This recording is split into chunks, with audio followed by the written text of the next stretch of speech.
ഇപ്പോഴേയും കടന്ന സീരിയലിന്റെ ഇനി വരാൻ പോകുന്ന എപ്പിസോഡ് റിവ്യൂ ആണ് പറയുന്നേ. രഘുനാഥ് ശിവരാജനെ വിളിച്ചു വരുത്തി പറയാണ്, നിനക്ക് ഇനി ഇവിടത്തെ ബിസിനസ്സുമായി ഒരു ബന്ധവും ഉണ്ടാവില്ല. ഇവിടുന്ന് നീ എന്ത് ചിലവാക്കിയാലും അത് നിന്റെ വണ്ടിയിൽ പെട്രോൾ അടിക്കാനുള്ള ക്യാഷ് ആയാലും എല്ലാം ഇനി മേഘനാഥൻ വഴി ആയിരിക്കും. ഭൂമി ഇടപാടുമായി ബന്ധപ്പെട്ട നിന്റെ പേരിലുള്ള പവർ ഓഫ് പെറ്റാണി ഞാൻ പിൻവലിക്കുകയാണ്. അത് കേട്ട് ശിവരാജൻ പേടിക്കുകയാണ്. കാരണം ഇനി എന്ത് ഇടപാട് നടക്കുവാണേലും അത് മേഘനാഥൻ വഴി രഘുനാഥ് സാർ അറിയുമെന്ന് ശിവരാജന് മനസ്സിലായി. രഘുനാഥ് സാർ എന്നിട്ട് പറയാണ്, കുറിഞ്ഞിക്കാട്ടിലെ ഭൂമി വിറ്റത് നമ്മളാണെന്ന് അരവിന്ദന്റെ മക്കൾക്ക് മനസ്സിലായിട്ടുണ്ട്. നീ കാരണമാണ് ഇത്രയും പ്രശ്നമുണ്ടായത്. അവർ ഇന്നല്ലെങ്കിൽ നാളെ ഈ വീട് തേടി വരും. അവരോട് ഈ ഇടപാടിനെ പറ്റിയുള്ള മറുപടി പറയേണ്ടി വന്നാൽ അത് ഇനി നീയല്ല, മേഘനാഥനായിരിക്കും. അതുകൂടി കേട്ടപ്പോൾ ശിവരാജൻ ഒന്ന് ടെൻഷൻ ആകുന്നുണ്ട്. ആ കുടുംബത്തെ കൂടെ നിന്ന് ചതിച്ചത് ജയബാലൻ ആണെന്ന് നരൻ മുത്തച്ഛനിൽ നിന്നും അറിയുന്നു. എന്നിട്ട് മേഘനാഥനിൽ നിന്നും ജയബാലൻ എങ്ങനെയാണ് ആ കുടുംബത്തെ ചതിച്ചത് എന്ന സത്യം നരൻ തിരിച്ചറിയാണ്. നരൻ എന്നിട്ട് ജയബാലനെതിരെ കരുക്കൾ നീക്കാൻ തുടങ്ങുവാണ്. ശിവരാജൻ ജയബാലനെ വിളിച്ചിട്ട് പറയാണ്, നമ്മൾ തമ്മിലുള്ള ഇടപാടിന്റെ കാര്യമൊക്കെ നരയന് മനസ്സിലായി. നീ വിചാരിക്കുന്ന പോലത്തെ ആളല്ല ഈ നരൻ. അവൻ നമുക്കെതിരെ നിൽക്കുവാണ്. അതുകൊണ്ട് ഇനി ഞാൻ നിന്നുമായി ഒരു ഇടപാടിനും ഇല്ല.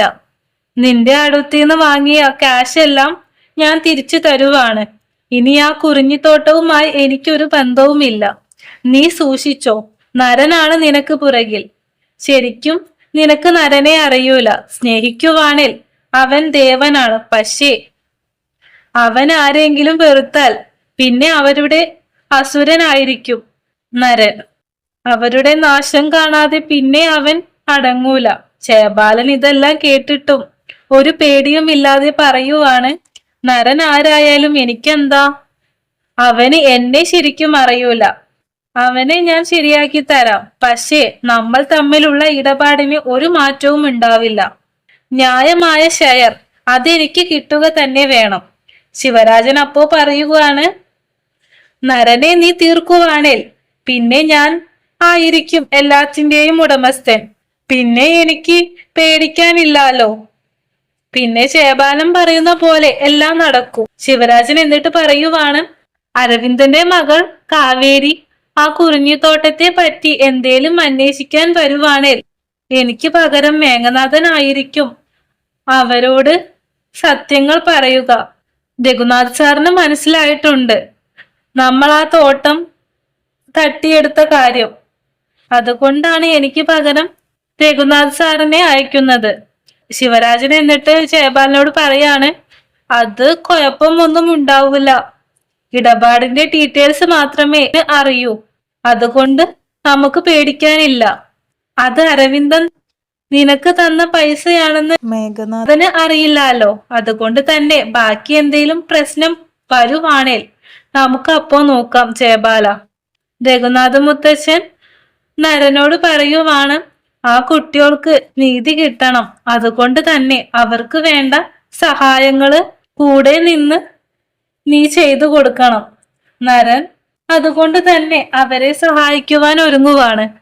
കാവേരിയും നിവിനും സത്യങ്ങൾ അന്വേഷിച്ച് രഘുനാഥ് സാറിന്റെ വീട് വരെ എത്തുന്നുണ്ട്. പക്ഷെ നരൻ പറഞ്ഞതുപോലെ സെക്യൂരിറ്റി അവരെ ശിവരാജൻ മേഘനാഥനാണെന്ന് തെറ്റിദ്ധരിപ്പിച്ച് മേഘനാഥന്റെ വീട്ടിലേക്കാണ് പറഞ്ഞയക്കുന്നത്. മേഘനാഥന്റെ വീട്ടിലെത്തുന്ന കാവേരിയും നിവിനും ശിവരാജനാണെന്ന് പറഞ്ഞ മേഘനാഥനോട് ആ തോട്ടത്തെ പറ്റി ചോദിക്കുവാണ്. കുറിഞ്ഞിക്കാട്ടിൽ സാറിന് കുറച്ച് സ്ഥലമില്ലേ? ഒരു ആദിവാസി ക്ഷേത്രത്തോട് ചേർന്ന് ഒരു 5 ഏക്കർ ഭൂമിയില്ലേ? ആ ഭൂമി വാങ്ങിയത് ജയബാലനാണോ? അപ്പോ മേഘനാഥൻ ആണെന്ന് പറയാണ്. നിവിൻ അപ്പോ മേഘനാഥനോട് ചോദിക്കാണ്, ആ ഇടപാടിൽ തട്ടിപ്പ് നടന്നോന്ന് സംശയമുണ്ട്. കാരണം ആ ഇടപാടിന് ജയബാലൻ മുടക്കിയ പണം ഈ കുട്ടിയുടെ അച്ഛൻ അരവിന്ദനെ പറ്റിച്ചുണ്ടാക്കിയതാണോ എന്നൊരു സംശയമുണ്ട് ഞങ്ങൾക്ക്. എന്നിട്ട് അരവിന്ദനും ജയപാലനും തമ്മിലുള്ള ബന്ധമൊക്കെ ശിവരാജൻ എന്നു പറഞ്ഞ മേഘനാഥനോട് ഇവര് പറഞ്ഞു കൊടുക്കാണ്. അത് കേട്ട് മേഘനാഥൻ പറയാണ്, ഈ പറഞ്ഞ അരവിന്ദൻ ജയപാലനൊപ്പം ഇവിടെ വന്നിരുന്നു. ഒരു സ്ഥല കച്ചവടത്തിന് തന്നെയാണ് അവര് വന്നത്. പക്ഷേ അരവിന്ദൻ വാങ്ങാൻ ഉദ്ദേശിച്ച ഭൂമി തന്നെയാണോ ജയപാലൻ വാങ്ങിയത് എന്ന് എനിക്ക് തീർപ്പിച്ച് പറയാൻ പറ്റുന്നില്ല. കാരണം ഞാനൊരു വട്ടമേ അരവിന്ദനെ കണ്ടിട്ടുള്ളൂ. ആ ഇടപാടിന്റെ രേഖകളൊക്കെ ഒന്ന് പരിശോധിച്ച് നോക്കണം. അതിന്റെ ഡീറ്റെയിൽസ് ഒക്കെ ക്യാഷർക്ക് അറിയൂ. അവനാണെ ഇന്ന് ലീവാണ്, ഞാനാണെ ഇന്ന് കുറച്ച് ബിസിയാണ്. അവൻ വന്നാലേ അതിന്റെ ഡീറ്റെയിൽസ് ഒക്കെ നോക്കി പറയാൻ പറ്റൂ. നിങ്ങൾ പിന്നെ ഒരു ദിവസം വരൂ, അപ്പോൾ നമുക്ക് ആ ഡീറ്റെയിൽസ് ഒക്കെ വ്യക്തമായിട്ട് നോക്കി സംസാരിക്കാം എന്ന് പറഞ്ഞ് മേഘനാഥൻ പോകുകയാണ്. കാവേരിയും നിവിനും ഇത്ര ദൂരം വന്നിട്ടും ഒരു തെളിവും കിട്ടിയില്ലല്ലോ എന്നൊക്കെ ആലോചിച്ച് വിഷമിച്ചിരിക്കുകയാണ്. എന്നാലും അവർക്ക് ചെറുതായിട്ട് ആ മേഘനാഥനെ വിശ്വാസമാവുന്നുണ്ട്. കാരണം അയാൾ ലാസ്റ്റ് പറഞ്ഞത് അരവിന്ദൻ പൈസ തന്നിട്ടില്ല എന്ന് അയാൾ പറഞ്ഞിട്ടില്ല. അതുപോലെ തന്നെ ജയപാലനാണ് ആ തോട്ടം വാങ്ങാൻ പൈസ മുടക്കിയത് എന്നും പറഞ്ഞിട്ടില്ല.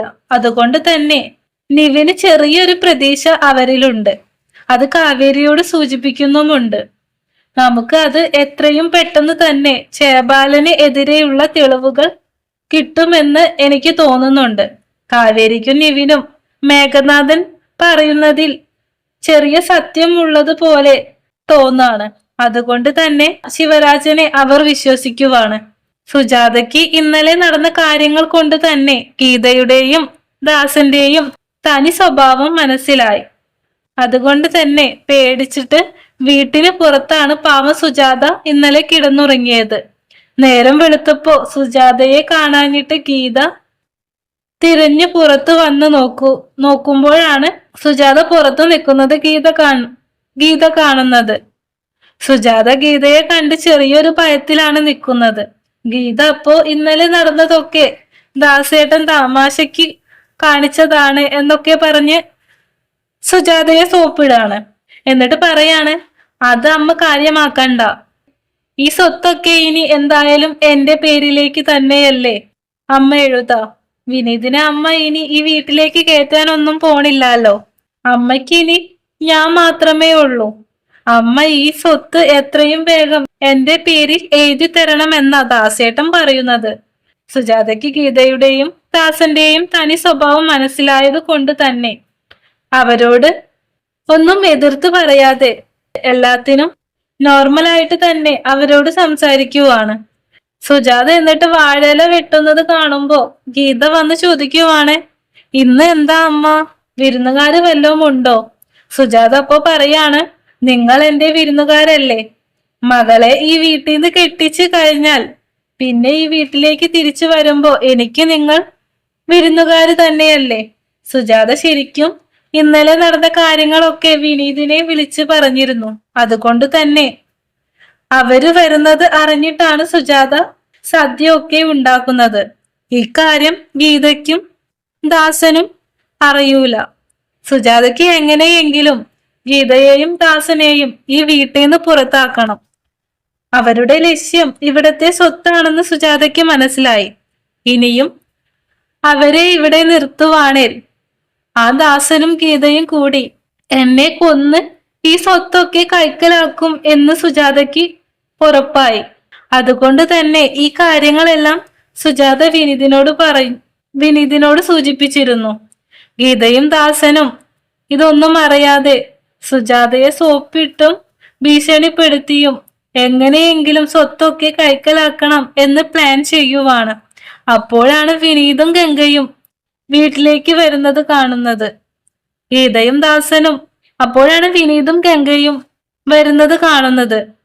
അവരെ കണ്ടിട്ട് ഗീതയും ദാസനും ഒന്ന് ഞെട്ടുന്നുണ്ട്. ഗീതയും ദാസനും കരുതുന്നത് സുജാത ഒരിക്കലും അവരെ സ്വീകരിക്കൂല. കാരണം വിനീതിന്റെ കല്യാണത്തിന് സുജാത വിനീതിനോട് പറഞ്ഞത്, എനിക്കിനി ഇങ്ങനെ ഒരു മകനില്ല, അവൻ മരിച്ചു എന്ന് പറഞ്ഞിട്ടാണ് പോന്നത്. അതുകൊണ്ട് തന്നെ സുജാത ഇനി അവരെ സ്വീകരിക്കാൻ പോണില്ല എന്ന വിശ്വാസത്തിൽ നിൽക്കുവാണ് ഗീതയും ദാസനും. പക്ഷേ വിനീതിനെയും ഗംഗയെയും സ്വീകരിക്കാൻ നിലവിളക്കുമായി വരുന്ന സുജാതയെ കാണുന്ന ഗീതയും ദാസനും ഒന്ന് ഞെട്ടുവാണ്. സുജാത എന്നിട്ട് ഗംഗയെ നിലവിളക്ക് കൊളുത്തി അകത്തേക്ക് സ്വീകരിക്കുവാണ്. സുജാതയ്ക്ക് ഇപ്പോ ഗംഗയോട് പഴയ ദേഷ്യവും വാശിയും ഒന്നുമില്ല. എന്നിട്ട് അവരോട് മോശമായി പെരുമാറിയതിനൊക്കെ സോറിയൊക്കെ പറയുവാണ് സുജാത.